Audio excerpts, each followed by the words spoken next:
Welcome back from spring break.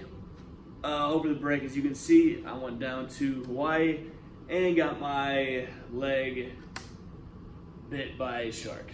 And if you don't believe that, then I finally got my surgery on my knee. So yes, that's why I'm incapacitated at the moment. So at this time, today, we're going to do the basic lesson. It's going to be self-guided. Hopefully you brought your headphones. If not, listen to this at a low volume or watch it on subtitles, because I know YouTube provides that feature. Also, side note, today is Earth Day, which means if you are walking around and you see a piece of trash outside, pick it up, don't litter, do not contribute to the demise of our planet. Our planet is the only one that we know of with living species on it, so don't ruin that. It's a beautiful planet. Do your part, don't pollute, don't litter. Happy Earth Day.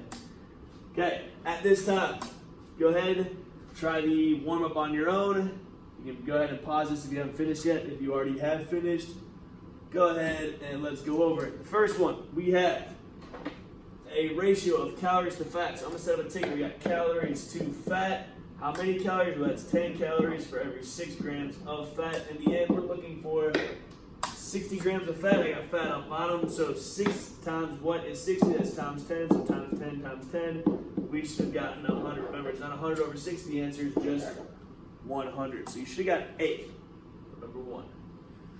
Number 2, order of operations. This is still a struggle for some of us. 1/4 n squared means 1/4 times n squared, n being 4. So 1/4 times 4 squared minus 4. This is going to get done first. And then we're going to take 1/4 of that number because multiplication comes next. Last step, we're going to be taking away 4. So 4 squared is 16. So I have dropping that down. We have 1/4 times 16 minus 4. If you want 1/4 times 16 over 1, or just what's 1/4 of 16, we have 4. Drop down the minus 4. 4 minus 4, you should get D, 0 for number 2.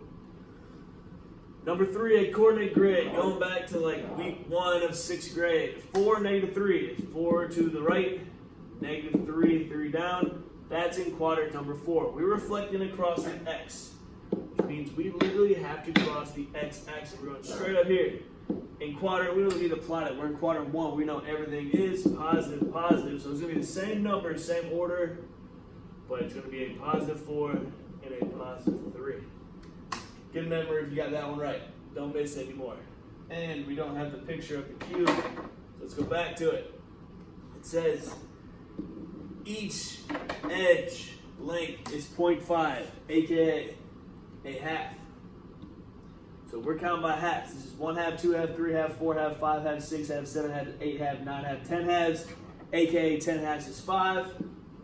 This is 1/2, 2/2, 3/2, 4/2. 4/2 is 2. 1, 2, 3, 4, half that is 2. To find the volume, remember length times width times height.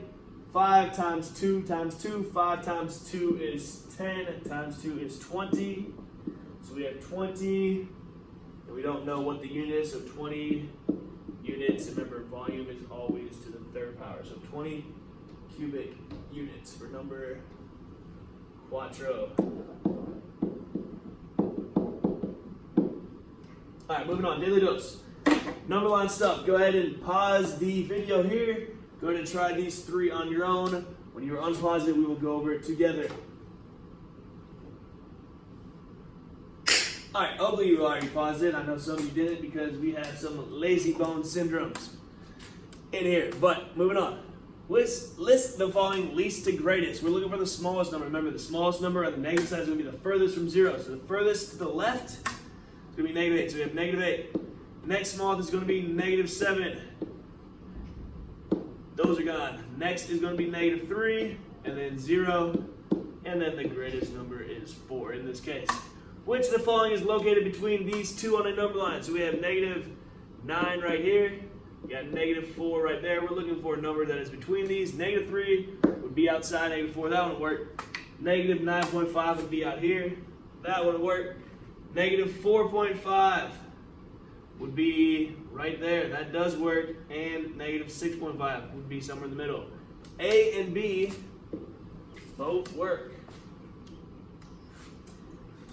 Last but not least, what is the greatest number? Well, this is the smallest number. This is the furthest left.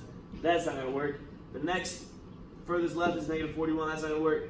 Then we have negative 22. The closest to 0, or the furthest right on number line, you should have got C, negative 1. All right, now for the easy stuff.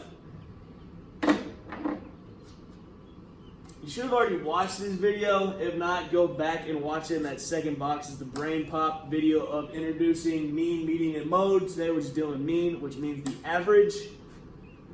Remember, if you need to log in, the login is there. It's Vault Cops, and Brain Pop is the password. All right, have you watched the video? Moving on. In your notes, the mean. The mean is the average. Whenever you hear mean or average, that gives us points per game, or yards per rush, anything like that. It's an average, mean, average, same thing. It's the average amount, or the average number in a data set, the average of the numbers, I should say.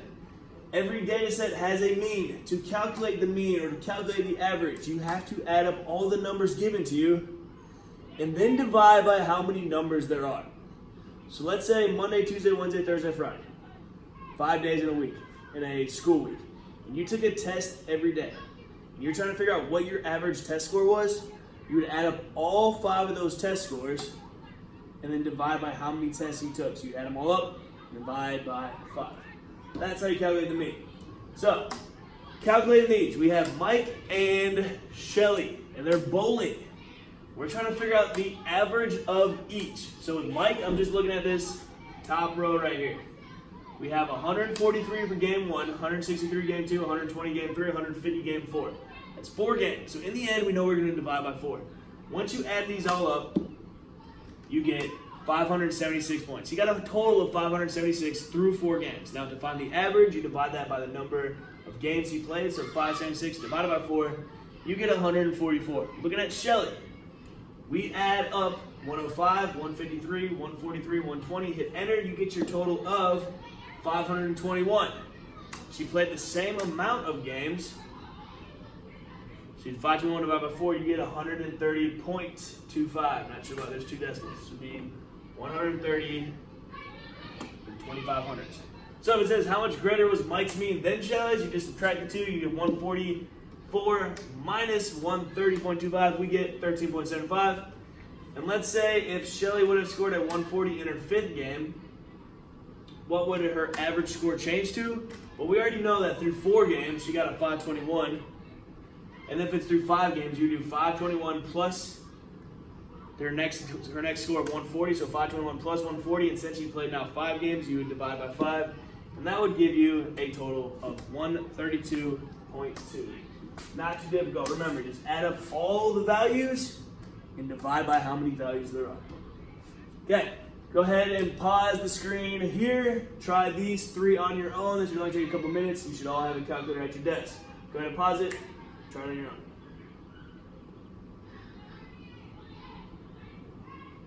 All right. Hopefully you tried it. Now look, there's 1, 2, 3, 4, 5 values here. Okay, it's a data set of 5. So I'm going to add all these up, divide by 5 again. You should have got 24 for that first one.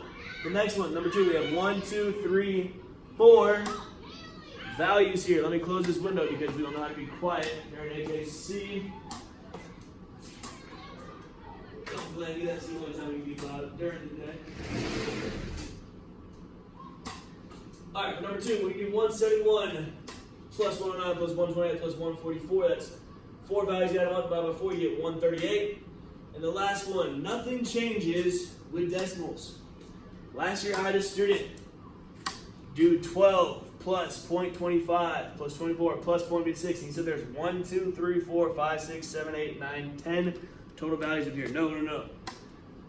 Numbers are separated by commas, not decimals. This is one whole number. This is 2 numbers, 3 numbers, 4 numbers, 5 numbers. There's 5 values there. So you add all those up, divide by 5.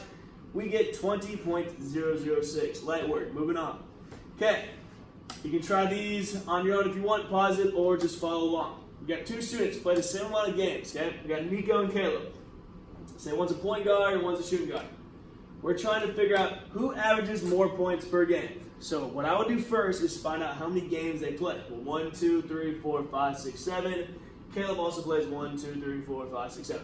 So in the end, we're going to divide both these numbers by 7.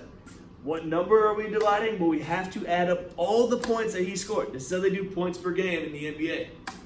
So in the first game, he scored 16, second is 20, so I'm going to do 16 plus 20 plus 18 plus 14 plus 17 plus 31 plus 19. We get that for a total of 135 points. Divided by the number of games he plays, you divide that out, 135 divided by 7, we get approximately 19.29 points per game. Same process with Caleb. When you add all these up, we get a total of 196 points. He scored more points. Divided by the same amount of games, and he's averaging 28 points per game. So it says which student had the higher average. We know that Caleb averaged more points. How many more points? You'd subtract it out, and you get approximately 8.71 points per game. Kind of the last thing we're going to touch today.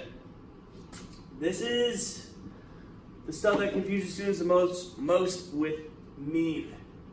It gives you a data set on a dot plot. You have to find the mean of this. So we're still adding up all the numbers and still dividing by how many there are. Well, it tells us there are 14 students that were surveyed, or I guess tested. We know that because how many dots are there? There's 1, 2, 3, 4, 5, 6, 7, 8, 9, 10, 11, 12, 13, 14 dots, which means we have to divide by 14 at the very end. Now, what numbers do we add? Well, how many 30s do we see? There's just one. There's one dot, okay? There's 130. We're going to add that one time. There's 131. Technically, there's 32 there, 32 there, 32 there, and a 32 there. There's 4 32s. So when we add these up, it would be 30 plus 31 plus 32 plus 32 plus 32 plus 32 plus 33 plus 33, because there's 2 of those, plus 134, and then we're going to have to add 1, 2, 3, 4, 5 35s to that. So in the end, you're adding up 14 total numbers. You're going to add up 35 5 times, 32 4 times, 33 twice, and 34, 31, and 30 just one time because there's 1 dot above those last 3.